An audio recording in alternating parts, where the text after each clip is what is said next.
शिल्पा शहर की पढ़ी लिखी और होशियार लड़की है, जिसकी शादी उसके पापा के सालों पुराने वादे की वजह से गांव के विकास से हो जाती है। शिल्पा की सास पुराने ख्यालों की होती है। अरे शहर की हो, इसका मतलब ये नहीं कि जो मन आए करोगी। घर के कुछ नियम है जो तुम्हें भी मानने पड़ेंगे। हाँ। मम्मी, मुझे रीति रिवाज से कोई दिक्कत नहीं है, पर ऐसे नियम जिनका कोई मतलब ना बने, वो तो गलत है। हाय, देखो तो। अरे घर आए एक दिन पूरा नहीं हुआ और सास से जुबान लड़ाना भी शुरू। नहीं हो, बहू हो, अपनी हद में रहना सीख लो। हाँ। इतने में विकास भी वहां आ जाता है। माँ, मुझे लगता है शिल्पा को घर रहने की जगह दुकान चलना चाहिए। इसकी नई चीजों की समझ और सोच हमारे बिजनेस के लिए बहुत अच्छी रहेगी। बेटे की बात सुनकर माँ को बहुत गुस्सा आ जाता है। अच्छा, अरे बीवी के आते ही तेरे तो सुर बदल गए। अगर ये दुकान जाने लगी तो गांव में क्या इज्जत रह जाएगी हमारी है। लोग क्या कहेंगे। ये कहीं नहीं जाएंगी बस। हाँ।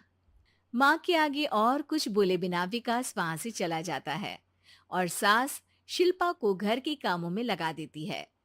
उसी रात विकास और शिल्पा साथ बैठकर बातें कर रहे होते हैं।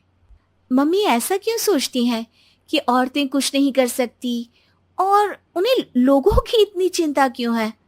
पापा की डेथ के बाद माँ ने दुकान संभालने की कोशिश की थी, पर लोगों ने उल्टी सीधी बातें सुनाकर उनका आत्मविश्वास इतना गिरा दिया कि वो कुछ कर ही नहीं पाई और सोचने लगी कि शायद औरतें ये सब कर ही नहीं सकती। इसलिए उनसे भी नहीं हुआ। लोगों की यही तो दिक्कत है, उन्हें अपने से ज्यादा दूसरे की जिंदगी में स्वाद आता है। वैसे लोग जिनसे डरते हैं ना, उन्हें ही तोड़ने की कोशिश करते हैं। आप फिक्र मत करो, मम्मी की सोच बदलने का तरीका है मेरे पास। और अगले ही दिन से शिल्पा अपनी सास की सोच बदलने और लोग क्या कहेंगे के डर को खत्म करने की जद्दोजहद में जुट जाती है।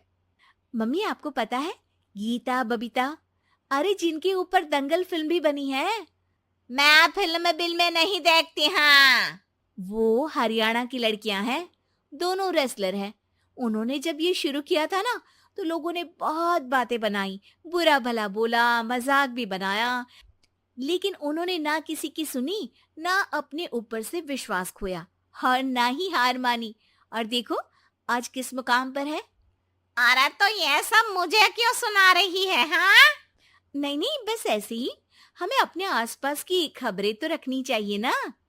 ऐसा कहकर शिल्पा अपनी सास को सोच में डालकर वहां से चली जाती है। अब शिल्पा हर दिन दुनिया के अगेंस्ट अपनी हिम्मत से सक्सेसफुल बनने वाली लड़कियों की कहानी अपनी सास को सुनाने लगती है। इसी तरह कुछ समय बीत जाता है। और माँ, आजकल बहुत चुप चुप रहती हो, सब ठीक तो है ना? बस कुछ सोचती रहती हैं, इसीलिए ज्यादा बोल नहीं पाती। ऐसा क्यों हुआ माँ? कोई दिक्कत है क्या? अरे तेरी पत्नी ही दिक्कत है? मैंने क्या किया? अरे रोज मुझे कुछ समझाने के मकसद से एक नई कहानी सुनाती है, पर खुद नहीं जानती कि मुझे सब पहले से पता है। हाँ। तो फिर दिक्कत क्या है माँ? लोग क्या कहेंगे? अरे उनका तो काम ही है कुछ ना कुछ कहना। आप ये सोचो कि उन्हें नजरअंदाज करके हम साथ मिलकर किस ऊंचाई पर पहुंच सकते हैं। बेटे और बहू की बातों से सोच में पड़ी माँ वहां से चली जाती है।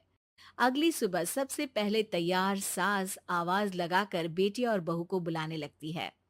अरे कहाँ सोते पड़े हो दोनों? किसी को घर में कोई काम नहीं है क्या? हाँ। सास की आवाज सुन शिल्पा भागती हुई कमरे से बाहर निकल आती है, जिसके पीछे विकास भी बाहर आ जाता है। मम्मी, आप इतनी सुबह तैयार होकर कहाँ जा रही हैं? अरे किसी नई शुरुआत से पहले भगवान का आशीर्वाद बनता है या नहीं? मैं सीधा दुकान जाऊंगी, तुम काम निपटा कर आ जाना है। सास की बात सुन शिल्पा और विकास खुशी से फूले नहीं समाते। ये हुई ना मेरी माँ वाली बात। पूरा परिवार मिलकर दुकान पर काम करने लगता है, जिसमें विकास और उसकी माँ दुकान संभालते हैं, तो शिल्पा काम को ऑनलाइन डाल शहर और इंटरनेट का काम संभालने लगती है, जिसे देख गांव में लोगों के बीच गॉसिप शुरू होते देर नहीं लगती। और क्या विकास भाई, अकेले काम संभल नहीं रहा था तो नौकर रख लेते। औरतों को यहाँ लाने की क्या जरूरत थी? इन्हें घर में जो काम बोलो वो तो सही से करती नहीं, यहाँ आकर तो तुम्हें डुबा ही देंगी। अरे भाई साहब, अगर आपके घर की औरतें सही से काम नहीं करती ना, तो हमें उससे कोई लेना देना नहीं। यहाँ आपकी पंचायत के लिए किसी के पास समय नहीं है। हाँ, करारा जवाब सुन बातें सुनाने आए लोग मुंह लटकाए उल्टे पैर वापस चले जाते हैं। वाह मम्मी, ये तो अब दोबारा कभी भूल कर भी यहाँ नहीं आएंगे। I am so proud of you. अरे बहुत हुआ, हाँ काम पर लगो चलो। तीनों आपस में काम बांटकर अपने अपने काम पर लग जाते हैं। इसी तरह दिन दिनों के साथ महीने बीतते हैं, जिसमें शिल्पा की पढ़ाई, विकास की मार्केट स्किल और सास की फाइनेंशियल मैनेजमेंट से उनकी दुकान बहुत अच्छा बड़ा बिजनेस बन जाता है, जो गांव के साथ साथ शहर में भी अच्छा खासा मशहूर हो जाता है। अरे सच ही कहते थे तुम दोनों, लोगों का तो काम ही होता है कहना। अब हमें सुनना है या नजरअंदाज करना है वो तो हमारे ऊपर है। हाँ, आपकी शुरुआत में गालियां और आसमान छूने पर तालियां, ऐसे लोगों का तो काम ही है पलटना। इनकी बातों से हमें कभी अपनी राह बदलनी नहीं चाहिए, बल्कि अगर बातें बन रही है तो समझ जाओ कि रास्ता सही है।